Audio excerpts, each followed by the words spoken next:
aspiradora. Aspiradoras de uso doméstico. En este caso, la aspiradora viene con una bolsa de EPA en el cual, una vez llena, retiramos, vaciamos y volvemos a utilizar.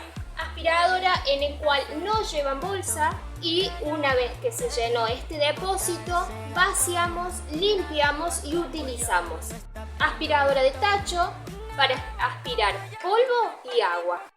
Y la aspiradora inalámbrica para llegar a aquellos espacios reducidos que no puedo con una tradicional. Todas comprenden entre 1200 y 2000 watts de potencia, traen diferentes accesorios y son prácticas ya que su tamaño es bien reducido. Esperamos que te guste. Seguinos en nuestras redes www.ribata.com.ar. ¿Y vos, con cuál aspiradora te vas a quedar?